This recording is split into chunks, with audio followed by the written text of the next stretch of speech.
OECD 회원국 중 노인 자살률이 가장 높은 상황에서 뭔가 변화가 필요하다는 것은 분명합니다.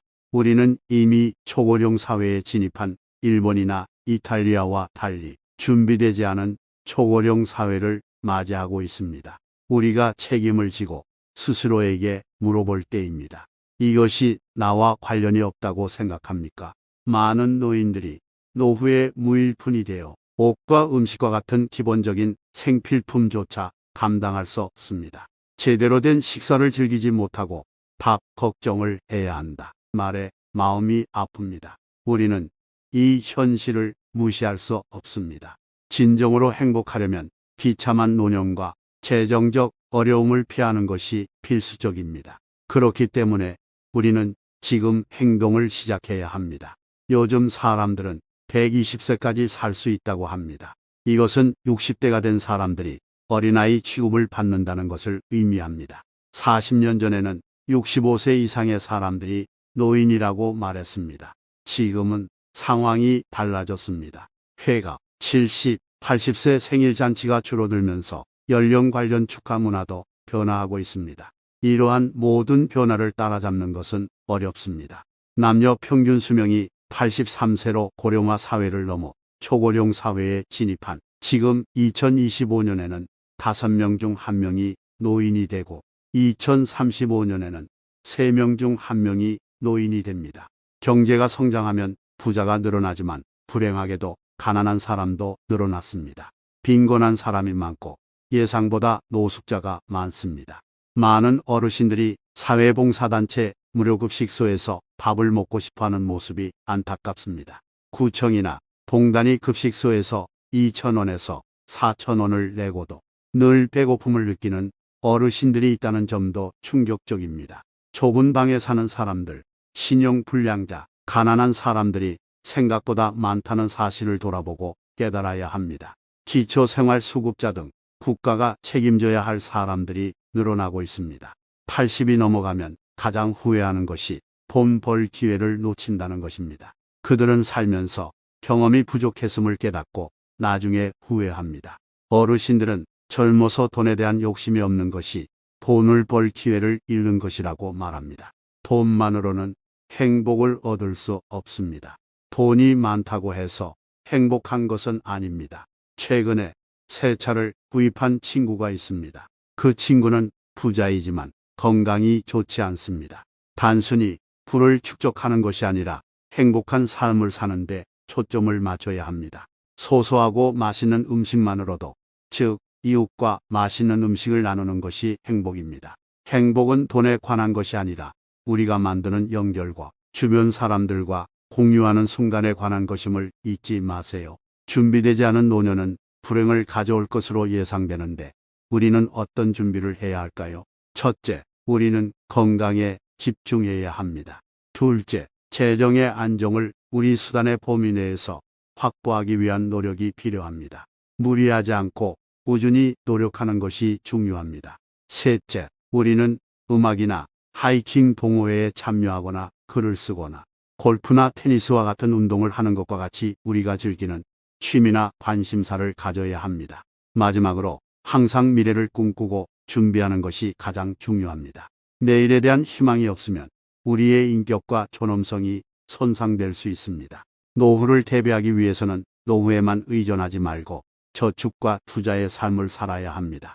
오늘날 많은 사람들이 50대에 은퇴하기를 희망하지만 이것이 경제 활동의 끝이 되어서는 안 됩니다. 우리는 계속해서 일하고 사회에 기여해야 합니다.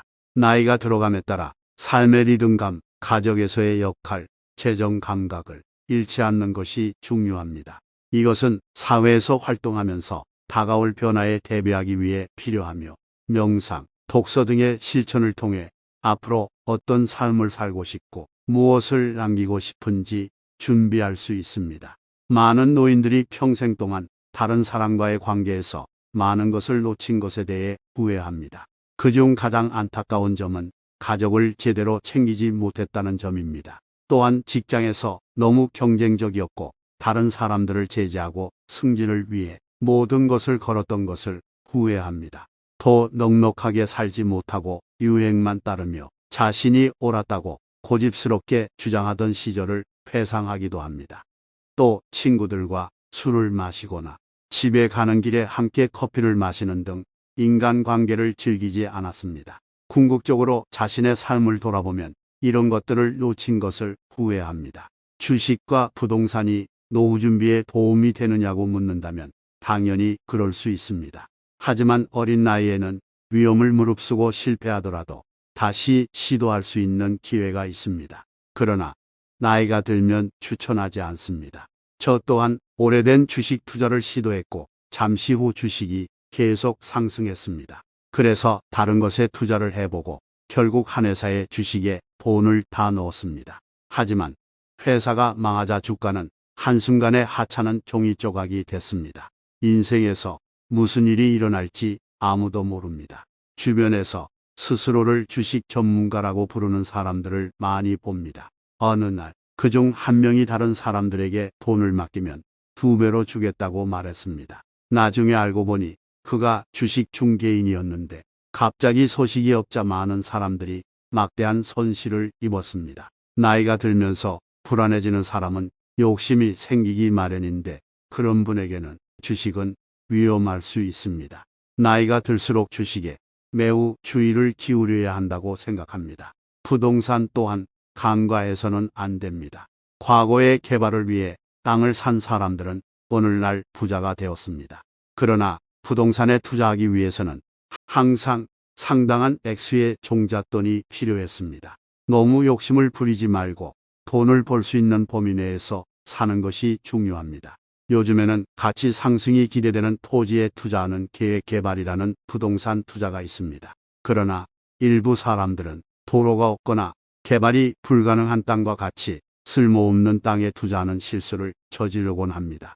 노후 자금을 위해 빌린 돈으로 부동산에 투자하는 것은 특히 어르신들에게 권장되지 않습니다.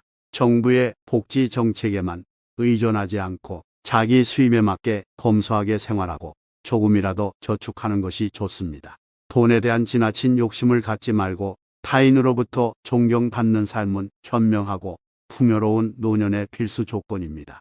또 과거의 경험이나 운동 등 건강에 좋은 일을 찾고 자신의 가치관을 확립하는 것은 필수적이며 종교를 선택할 수는 있지만 가치관에 대한 논의는 다릅니다. 인생에서 가장 중요한 것은 자신의 가치관을 세우는 일이며 출신지, 피부색, 나이 등 자신이 통제할 수 없는 것보다 통제할 수 있는 것에 집중하는 것이 좋습니다. 가난한 사람들이 많은 이유는 한마디로 설명할 수 없습니다. 저소득층이 늘어나는 것은 안타까운 일인데 그 이유 중 하나가 자생이지 부족이라고 생각합니다. 한국에 있는 많은 양질의 노인들이 일자리를 얻지 못하고 있습니다. 우리들에게 물고기를 그냥 주는 것이 아니라 물고기 잡는 방법을 가르쳐야 합니다. 모두가 공존할 수 있는 사회를 만들기 위해서는 생산성에 집중하고 정책 방향을 전환해야 합니다. 특히 집은 있어도 소득이 없는 중년에게 문제는 심각합니다. 소득 없이 세금, 의료비, 기본 생활비만 걱정을 하다가 많은 사람들이 결국 집을 팔고 새로운 노인이 되어 빈곤의 악순환을 계속합니다. 우리는 경제 교육을 받고 나이가 들어도 꾸준히 경제를 공부하는 것은 필수적입니다. 요즘은 신문을 읽거나 유튜브에서 동영상을 보는 등 정보에 쉽게 접근할 수 있습니다. 우리는 사회가 어떻게 작동하는지, 우리의 삶을 개선하기 위해 무엇을 할 수 있는지 생각해야 합니다. 결론적으로 우리는 인생을 마라톤으로 여기고 우리의 상황에 책임을 져야 합니다. 인생을 남과 비교하지 말고 조금 앞서 있다고 자랑하지 마시고 뒤처졌다고 낙심하지 말고 아직 인생의 가장 영광스러운 순간에 이르지 못했다고 포기하지 마세요. 이런 마음가짐으로 살아가시기 바랍니다. 주식과 부동산으로 돈을 많이 번 사람들을 부러워하지 마세요. 우리는 같은 길을 걸을 수 있습니다. 주어진 조건에 최선을 다한다면 그것이 정답일 수 있습니다. 밝은 내일이 다가오고 있으니 미래를 두려워하지 마세요. 자신을 믿고 꿈과 자신감을 갖고 산다면 그것이 노후를 준비하는 삶의 지혜입니다. 우리 모두 더 나은 내일을 꿈꾸며 희망 잃지 않고 살아가시기 바라겠습니다. 감사합니다.